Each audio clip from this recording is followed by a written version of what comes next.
જૂનાગઢના ખડિયા ગામ લોકો દ્વારા આહિર રત્ન જવાહરભાઈ ચાવડા તેમજ તેમના પરિવારનું ભવ્યાતિભવ્ય સ્વાગત કરવામાં આવ્યું અને જવાહરભાઈ ચાવડા તરફથી ખડિયામાં ડોક્ટર સુભાષ આહિર ભવન ઉપર નવનિર્મિત મેરેજ હોલ માટે 70,11,111 રૂપિયાનું અનુદાન આપ્યું હતું અને આ મેરેજ હોલનું ખાતમુહૂર્ત પણ ચાવડા પરિવારને હસ્તે કરવામાં આવ્યું હતું।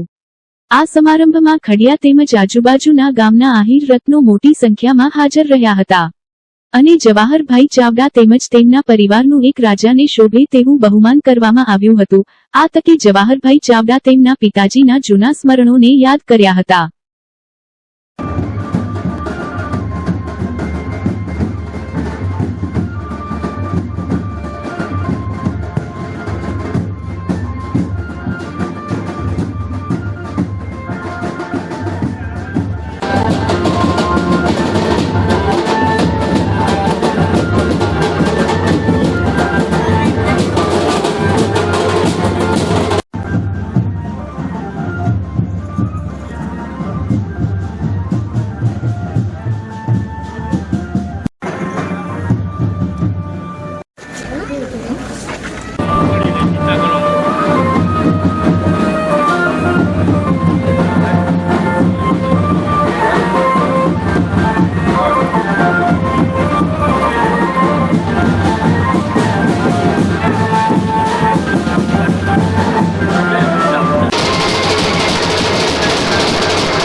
પાછળ આવો વલ્લભભાઈ રેડી હો હવે આવી જાઓ।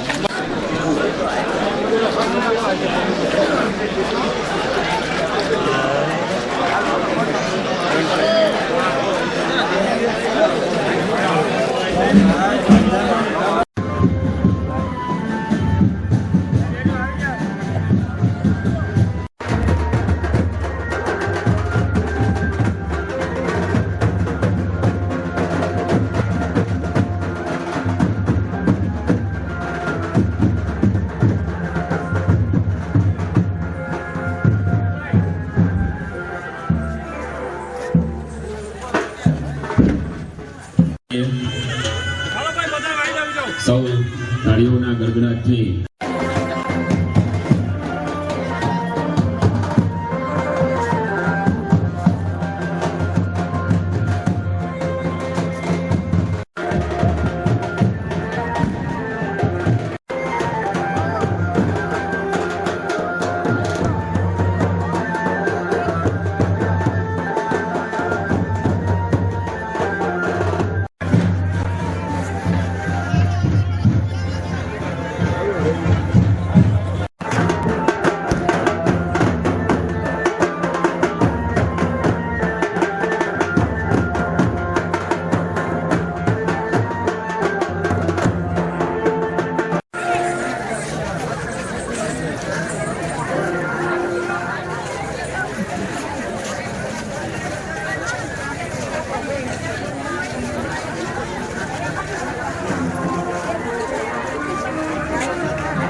કે જવાની તો હજી વાર છે, પણ કોઈ ભોજન લીધા વગર ન જાય એ ખાસ નમ્ર નિવેદન છે.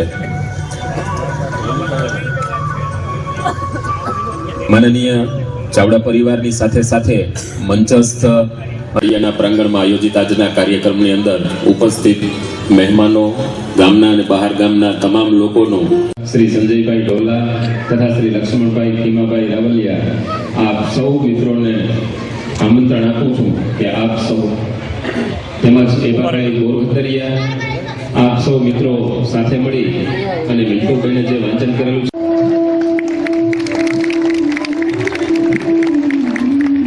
રાખજો ભાઈ.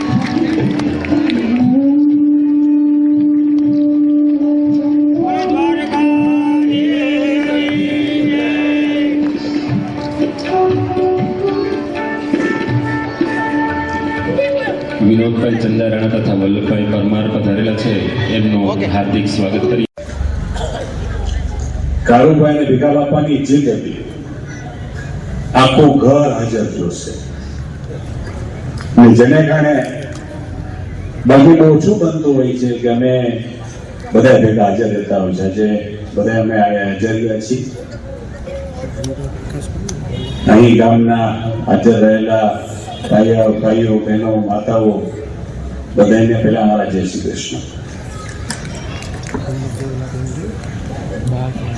મહાદેવભાઈ બાપુ એક વાત કરતા હતા, બાપુ દુર્જનોની સભ્યતા કરતા સજ્જનોની નિષ્ક્રિયતા સમાજને વધારે હાનિ પહોંચાડે છે. આ વાત મને 30 વર્ષ પહેલા કોઈ કરી હતી. 30 વર્ષ પહેલા બાપુ એક વિચાર મને આવ્યો હતો. એક મેરેજ હોલ નું ખાતમુહૂર્ત કરવા માટે માનનીય શ્રી જવાહરભાઈ ચાવડા અને તેમનો પરિવાર અત્રે ઉપસ્થિત થયો. મિત્રો, અમને આશા નહોતી કે આટલું બધું થાય. જવાહરભાઈએ સમાજના મેરેજ હોલનું ખાતમુહૂર્ત કર્યું. ખાતમુહૂર્ત કર્યા પછી સભા સંબોધિત ત્યારે એણે પોતે જાહેરાત કરી કે ભાઈ આ મેરેજ હોલ માટે જે કાંઈ ખર્ચ થાય એટલે 70,11,111 જેટલી મહત્વની રકમનું એને ફંડ આપ્યું છે. આ ચાવડા પરિવારના અમે કાયમી ઋણી રહેવું. આ તકે ઉપસ્થિત આજુબાજુના 25 ગામના મહેમાનો, ભાઈઓ, વડીલો, માતાઓ, બહેનો અને પ્રેસ મીડિયાના મિત્રો અત્યારે ઉપસ્થિત રહ્યા છે. એ સૌનો ખૂબ ખૂબ આભાર માનું છું. અને કાયમી માટે દરેક મિત્રો, વડીલો અમારા ગામ પ્રત્યે આટલો પ્રેમભાવ રાખે એવી સૌને અપેક્ષા રાખું.